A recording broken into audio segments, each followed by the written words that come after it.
اور نماز کے جہاں اور بہت سارے فوائد ہیں وہاں یہ بھی ارشاد فرمایا کہ ان الصلاۃ تنہا عن الفحشاء والمنکر، اور میں بے شک نماز منع کرتی ہے بے حیائی سے اور برے کاموں سے۔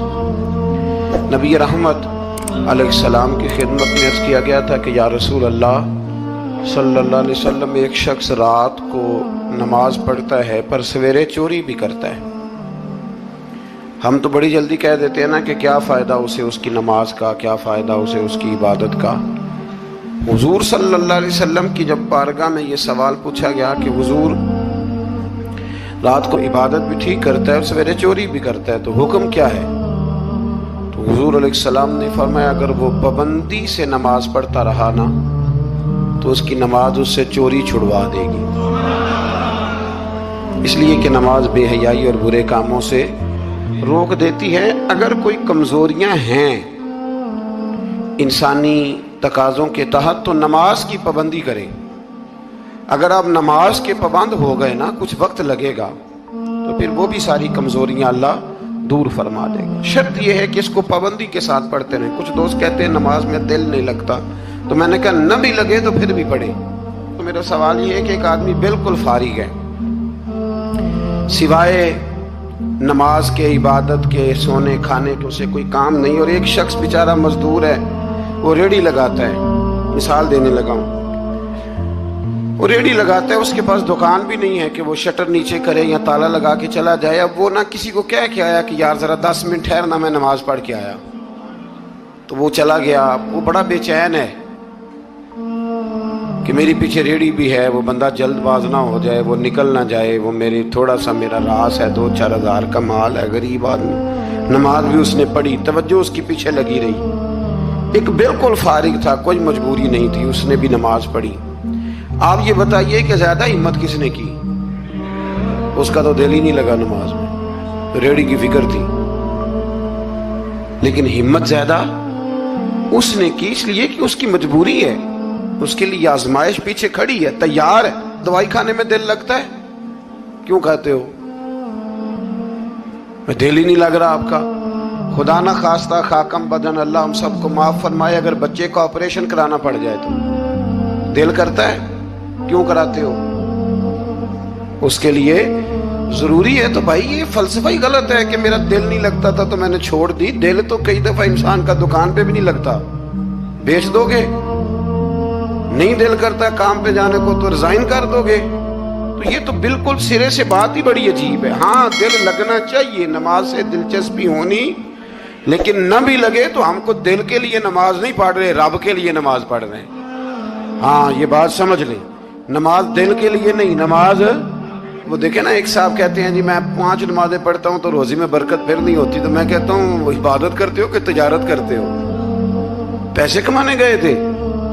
پیسے کمانے گئے تھے کہ نماز پڑھنے گئے تھے؟ تو نماز آپ کو بے حیائی اور برے کام سے روک دے گی، پر شرط یہ ہے کہ نماز کی پابندی کریں اور بر وقت پڑھیں اور تھوڑی صحیح کر کے پڑھیں۔ مطلب نماز پڑھی جاتی ہے، اہتمام نہیں ہوتا، یعنی لوگ بھاگ کے وضو کرتے ہیں، فٹافٹ آتے ہیں، بھئی آج ہو گیا ہے۔ بڑی جو بندہ گاڑی بھگا کے لاہور پہنچنا چاہے تو وہ 15 منٹ جلدی پہنچ سکتا ہے، 1 گھنٹہ پہلے پہنچ سکتا ممکن نہیں میرے عزیز، ہو نہیں سکتا۔ جلدی نماز پڑھنے سے آپ کیا کر لیں گے؟ صحیح کر کے پڑھیں، سونی کر کے پڑھیں، تسلی کے ساتھ پڑھیں، ٹھنڈے دل کے ساتھ پڑھیں۔ مطلب نماز پڑھیں تو پھر مزہ آئے۔ امام اعظم کا ایک پڑوسی ہے تو وہ کہتا ہے کہ امام صاحب نا گرمیوں کے دنوں میں نا چھت پہ چڑھتے تھے، کیونکہ میرے گھر میں عورتیں نہیں تھیں، مرد ہی تھے زیادہ، اور میرا ایک بچہ تھا چھوٹا۔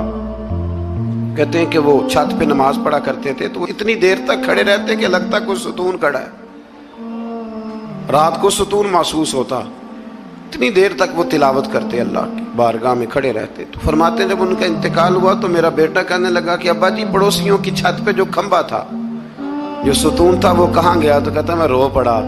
میں نے کہا بیٹا وہ ستون اور کھمبا نہیں تھا، وہ تو ابو حنیفہ تھا جو اپنے رب کے حضور کھڑا رہا کرتا تھا۔ تو دلچسپی پیدا کریں۔ اللہ تعالیٰ ہمیں رمضان کے بعد بھی پابندی صلاۃ کی توفیق عطا فرمائے۔ آیت نمبر 46 میں اہل کتاب سے بحث اور مباحثہ اور مجادلہ کے آداب اور اسلوب تبلیغ کے شائستہ اور پسندیدہ ہونے کا بیان کیا گیا۔ جب آپ تبلیغ کریں تو آپ کے جملے بڑے شستہ ہونے چاہیے، صاف ستھری بات آپ کریں۔ قرآن مجید نے کہا نا ادعو الی سبیل ربک بالحکمہ والموعظۃ الحسنہ، لوگوں کو اللہ کی طرف بلاؤ تو خوبصورت نصیحت کے ساتھ، حکمت کے ساتھ اور اچھے انداز میں۔ اب تو اللہ تعالیٰ معاف کرے، کبھی کبھی سوچ میں پڑ جاتے ہیں کہ یہ مطلب کیا ہو رہا ہے۔ یعنی اب مولوی کے نام کے نیچے لکھا ہے فنی مولوی، یہ مولوی کے نام کے نیچے لکھا ہے، اور اس کو دیکھنے والوں کی تعداد لاکھوں میں ہوتی ہے، کہتے ہیں یہ مولوی فنی ہے۔ بھئی آپ تھوڑا سمجھیں، مسجد میں تو جو آدمی زیادہ ہنستا ہے اس کی قبر میں اندھیرا ہوتا ہے۔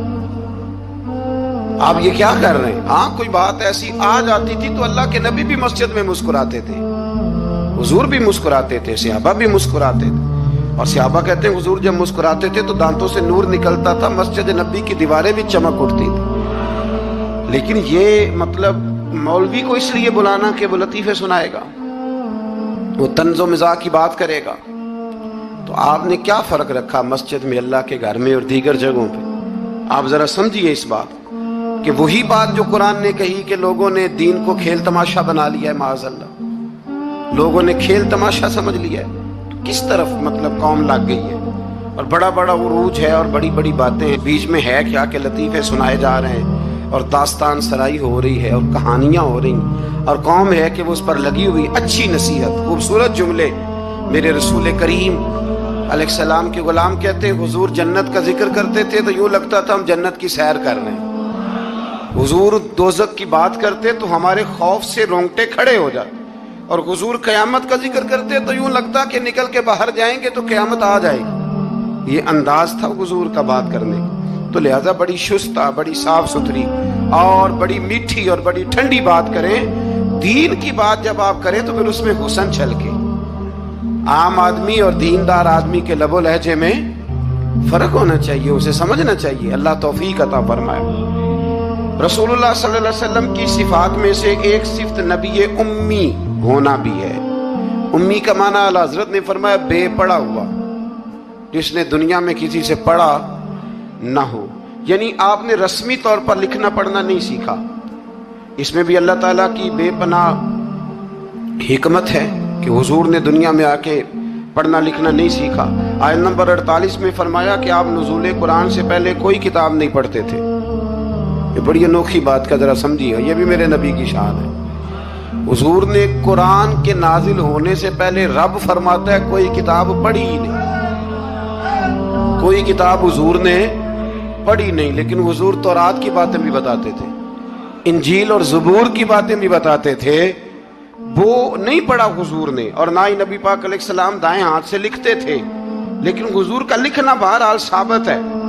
بعد میں نبی پاک کا بطور معجزہ لکھنا ثابت ہے، احادیث مبارکہ سے ثابت ہے، لیکن حضور علیہ السلام نے نہ کوئی کتاب پڑھی، نہ دنیا میں حضور کسی کے شاگرد ہوئے۔ الرحمن علم القرآن، رحمان فرماتا ہے میں نے خود انہیں قرآن سکھایا ہے۔ حضور نے اپنے رب سے سیکھا، ڈائریکٹ اللہ کے شاگرد ہیں میرے نبی کریم۔ اور یا اللہ کیا سکھایا اور کیا سیکھا؟ تو فرمایا وَعَلَّمَكَ مَا لَمْ تَكُنْ تَعْلَمْ، محبوب جو نہیں جانتے تھے رب نے سارا ہی سکھا دیا ہے۔ لوگ پوچھتے ہیں آپ کے استاد کا نام کیا ہے؟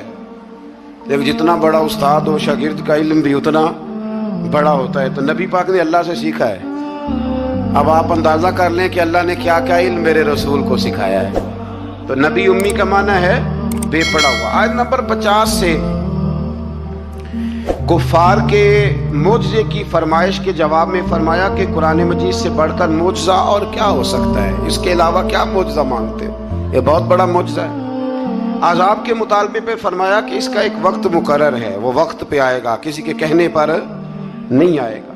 آیت نمبر 56 میں مومن بندوں کو فرمایا جا رہا ہے کہ جس سرزمین پر اللہ تبارک و تعالیٰ کی رضا کے مطابق زندگی گزارنا مشکل ہو تو اللہ تعالیٰ کی عبادت کی خاطر وہاں سے ایسی سرزمین کی طرف ہجرت کر جاؤ جہاں تم بے خوف و خطر اپنے رب کی بندگی کر سکو۔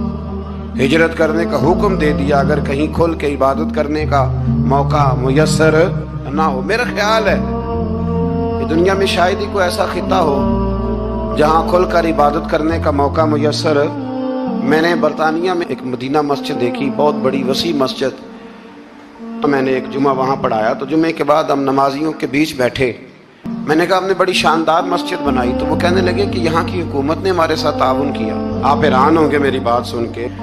وہ کہنے لگے جب ہم مسجد تعمیر کر رہے تھے تو یہاں سے پیچھے سے ایک روڈ گزرتا تھا، تو ہماری مسجد میں آڑے آتا تھا، تو ہم نے گورنمنٹ کو اپلیکیشن دی کہ یہ روڈ آ رہا ہے. تو کہتے ہیں مسجد کی خاطر گورنمنٹ نے روڈ بند کر کے روڈ اوپر سے گزار دیا ہے. اب تو عبادت کرنے کی تو کوئی دقت نہیں، پر شرط یہ ہے کہ عبادت کرنے والے بھی تو ہونے چاہیے نا. عبادت کرنے کی کوئی پریشانی اور نہ بھی ہو. تو اللہ کے محبوب کے لیے اللہ نے ساری زمین کو مسجد بنا دیا ہے. حضور فرماتے ہیں میرے قدموں کی برکت سے ساری زمین مسجد بن گئی. جہاں سجدہ کرو گے رب قبول کر لے گا، پر شرط یہ ہے کہ بندہ سجدہ کرے. فرمایا اور کتنے ہی جانور ہیں جو اپنا رزق اٹھائے نہیں پھرتے، ان کو اللہ رزق دیتا ہے. اور تم کو بھی، یعنی انسان کتنی ہی منصوبہ بندی کیوں نہ کرے، اسباب کا اختیار کرنا بجا ہے، لیکن رازق حقیقی طور پر صرف اللہ تعالیٰ ہی ہے. جانوروں کو کبھی دیکھا آپ نے کہ انہوں نے گٹھڑیاں باندھ کے اپنا رزق باندھا ہو؟ تو اللہ فرماتے ہیں جن کا کوئی سبب نہیں، جب میں انہیں دیتا ہوں تو تمہیں کیوں نہیں دوں گا. رزق دینے والا اللہ ہے. پھر آگے جا کے آیت نمبر 64 میں فرمایا کہ دنیاوی زندگی کے کھیل اور تماشا ہونے اور اخروی زندگی میں اصل زندگی ہی تمہارے لیے وہ ہے جو آخرت کی زندگی ہے. دنیاوی زندگی تو صرف کھیل اور تماشا ہے، کھیل ہے. مطلب جب کوئی دنیا سے چلا جاتا ہے تو پھر لوگ کیا کہتے ہیں، کوئی کیا کر سکتا ہے، کر سکتا ہے کچھ؟ یہ تو ایک کھیل اور تماشا سا ہے. مطلب میں نے بچے پالے تو پھر بعد میں میرے بچوں نے بچے پالنے شروع کر دیے، پھر ان کے بچوں نے بچے، اور بہت بڑا لفظ ہے جناب یہ ہمارے پاس. بچوں کے لیے کر رہا ہوں جی. اور ابا جی کی عمر 85 سال ہو جاتی ہے تو بچے کہتے ہیں ابا ایک دکان ہی دے دے. کہتے تو ہنوں نہیں دینی، وہ جی تہاڈے لیے کمایا ساری عمر. تو میں کہتا ہوں یہ جو بچوں کا بہانہ ہے نا، یہ بہانہ ہے. بینک بیلنس اپنے نام کا، مکان اپنے نام، گاڑی، اور روز کہتا کیا ہے. اور بھائی میں یہ کہہ رہا ہوں کہ یہ بہانہ ہے، بچوں کے لیے ہے، بالکل ٹھیک ہے، لیکن بچوں کے کام تو آئے گا نا ہمارے جانے کے بعد. آج تو مالک اور وارث ہم ہی ہے نا، اس لیے تھوڑا نکلیں اس کھیل تماشے سے، اس آخرت کی بھی فکر کریں. امام زین العابدین گھر میں نماز پڑھ رہے تھے تو آگ لگ گئی. لوگ بجھاتے رہے، امام صاحب نماز پڑھتے رہے. نماز کے بعد لوگوں نے کہا حضور ہم آگ بجھا رہے تھے، آپ نے توجہ ہی نہیں کی. فرمایا تم دنیا کی بجھا رہے تھے، میں قیامت کی بجھا رہا تھا، میں دوزخ کی آگ بجھا رہا تھا. ادھر بھی تھوڑی توجہ کریں.